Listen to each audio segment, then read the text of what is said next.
नमस्कार और मेरे इस YouTube चैनल में आपका स्वागत है। आज की वीडियो में मैं गर्जिया देवी की एक भक्त पर कैसे कृपा हो गई इसकी सत्य घटना पर एक आपको कहानी सुनाऊंगा जो गीता प्रेस गोरखपुर के कृपानुभूति अंक में छपी हुई है, जो भेजी है डॉक्टर श्री श्याम शरण जी सारस्वत जी ने भेजी है। उनके जीवन में कैसी घटी हुई देवी की कृपा, उसके आधारित ये कहानी है। जैसी है वैसे मैं पढ़ के सुनाऊंगा। ये बहुत ही रोचक कहानियाँ रहती है, भक्ति भाव बढ़ाने वाली कहानियाँ रहती हैं और हर एक को ये ज़रूर सुननी है, दूसरों को भी सुनानी है, क्योंकि ये कलिकाल में ये भगवान की लीलाएं ही हैं जो आजकल के दिनों में बहुत से भक्तों के जीवन में घटित हुई है। ये सत्य घटना रहती है। अपने जैसा अपना भक्ति भाव भगवान के ऊपर रहता है वैसे ये घटनाएं घटती हैं। भक्त पे भगवान की कृपा होती है और उनको संकट से बचाते हैं। इनके आधारित ये कहानियाँ रहती है। तो ऐसी कहानियों को आप जरूर सुनिए और दूसरों को भी सुनाइए। तो कहानी शुरू करने से पहले मेरी आपसे नम्र विनती है कि अगर आपको ये मेरा चैनल या वीडियोस पसंद आया तो इनको जरूर लाइक और शेयर कीजिए और चैनल को जरूर सब्सक्राइब करके बेल आइकॉन दबाना ना भूलिएगा। क्योंकि शेयर क्यों मैं बोल रहा हूँ कि ऐसे कहानियों को दूसरों को भी सुनाना है ताकि उनके भी मन में भगवान के प्रति भक्ति भाव निर्माण हो जाए और इससे आपको पुण्य फल की प्राप्ति होती है। ये बहुत ही रोचक कहानियां हैं। तो कहानी शुरू करते हैं। और एक विनती है कि जाते वक्त कमेंट बॉक्स में ज़रूर अपने इष्ट देवता का और या किसी भी भगवान का नाम या मंत्र लिख के जाइए, क्योंकि जो भी पढ़ता है उसको तो पुण्य फल की प्राप्ति होती है।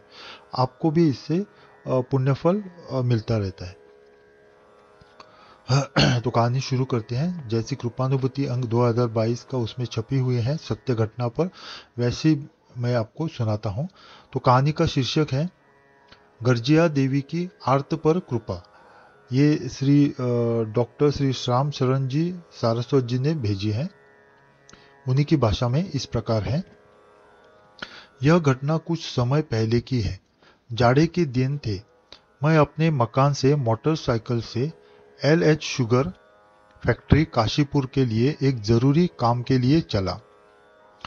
मार्ग में वह चौराहा आया जहां से सड़कें मुरादाबाद, पतंग नगर नैनीताल को और रामनगर रानीखेत कारबोट पार्क को जाती है।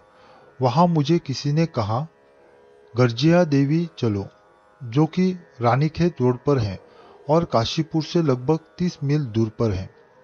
बलात् मेरी मोटरसाइकिल उधर मुड़ गई और मैं चलता गया।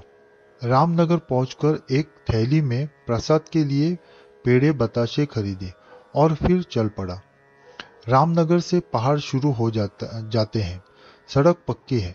गर्जिया के पास से नीचे कोसी नदी तक लगभग 1 मील पहाड़ी रास्ता है। उससे मैं नीचे उतरा। गर्जिया देवी और कोसी नदी के बीच में लगभग 200-250 फीट ऊंची चट्टान है। उसका घेरा लगभग 100-150 फुट होगा, जो पानी के बीच में स्थित है।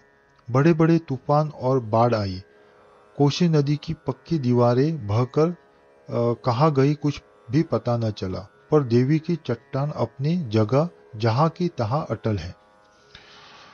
ऊपर चढ़ने के लिए चट्टान ने काट काट कर सीढ़ियाँ बनाई गई हैं। लोग झूठ पकड़ करके जाते हैं। कोई कोई भक्त झुंड में अपनी किसी कामना सिद्धि के लिए गांठ भी लगा जाते हैं और जब काम पूरा हो जाता है तब आकर गांठ खोलते हैं और प्रसाद चढ़ाते हैं। नदी में जो कच्चा पुल बना लिया जाता है उससे मैं ऊपर देवी जी के दर्शन करने प्रसाद चढ़ाने गया।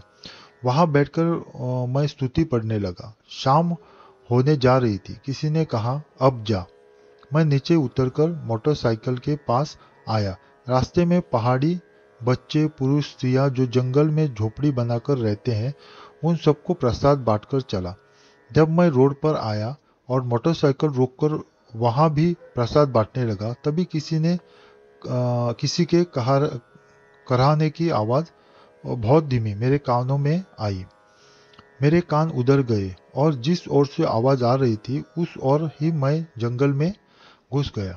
कुछ दूर जाने पर देखता क्या हूँ कि नीचे गड्ढे में एक नेपाली डुटियाल जो जंगल में लकड़ी कटाई का काम करते हैं वहाँ पड़ा है और करा रहा है।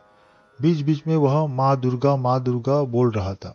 मैंने पास जाग करके पूछा, कैसे पड़े हो? वह रोने लगा और पैर पर से अपना कोट हटाकर दिखाया। उसका पैर कुल्हाड़ी से घायल हो गया था और घाव पर उसने अपना कोट डाल रखा था। मैंने फिर पूछा, कब से पड़े हो? उसने बताया, परसों मुझे कुल्हाड़ी लगी, तभी से यहीं पड़ा हूँ। मैंने कहा, यहाँ तो शेर चीते घूमते रहते हैं। उसने बताया, मुझे किसी ने नहीं खाया, माँ दुर्गा की कृपा से ही अब तक बचा हूँ। मैं उसको किसी तरह सहारा देकर रानी खेत वाली पक्की रोड पर लाया और जो बाकी प्रसाद बचा था वह उसको खिला दिया।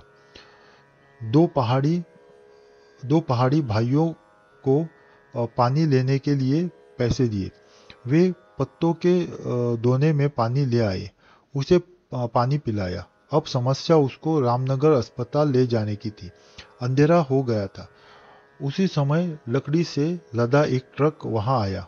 उसको मैंने रोका और जख्मी को ले चलने के लिए कहा। फिर उसको ट्रक पर डालकर रामनगर लाया और वहां से अस्पताल ले गया। वहां मेरे एक मित्र डॉक्टर पांडे जी मिले। उनसे सारी बातें कही। उन्होंने उसे भर्ती करके कहा, अब आप जाइए। एक सप्ताह बाद जब मैं उसे देखने गया तब तक वह बहुत कुछ अच्छा हो चुका था। कुछ दिनों में वह बिल्कुल ठीक हो करके अपने घर चला गया। इस विषय में मेरा यह दृढ़ मत है और उपयुक्त स्वानुभव भी साक्ष्य है कि जो कोई भी माँ दुर्गा को सच्चे हृदय से पुकारता है और आर्त भाव से करुण प्रार्थना करता है, उसके कष्ट वे अवश्य दूर करती हैं। देवी प्रपन्नार्थी हरे प्रसिद्ध, वे कभी स्वयं और कभी अपने किसी निज जन को निमित्त बनाकर अपने कृपा पात्र का अभिष्ट कार्य आर्तहित इस प्रकार पूर्ण कर देती है। तो कहानी इतने तक खत्म होती है कि कैसे जो कुल्हाड़ी लग के वो नेपाली डुटियाल जो पड़ा था 3 दिनों से, कैसे माँ ने उसकी आर्त पुकार सुन के ये जो डॉक्टर श्री रामचरण जी सारस्वत जी है उनके निमित्त उसको अपने मदद पहुंचाई और उनसे वह अपना कार्य करके लिया और अपने भक्त को वहां से बचा लिया। क्योंकि उनको ही आवाज़ें आ रही थी जब वे शुगर फैक्ट्री जा रहे थे, तो उनको ही आवाज़ आ रही थी कि वो उस तरफ जाओ, अपने गर्जिया देवी के तरफ जाओ। और वहां से उनको वो करुणा पुकार जो आर्त पुकार है वो भी सुनाई दी और वहां तक देवी ने उसको पहुंचा दिया ताकि वो अपने भक्त को जो नेपाली डुटियाल है उसको वो बचा सके और उसकी प्राण बचा ली। तो बहुत ही प्रेरक कहानियां ऐसी रहती हैं। खुद भी आपको सुनना है, दूसरों को भी सुनाना है। मैं आगे भी ऐसी कहानियां लेके आऊँगा, इसलिए मेरे चैनल पे बने रहिए और मेरे चैनल को ज़रूर सब्सक्राइब कीजिए और बेल आइकॉन दबाना ना भूलिएगा। मैं आपका बहुत आभारी रहूँगा। आपका कल्याण हो। ओम नमः शिवाय।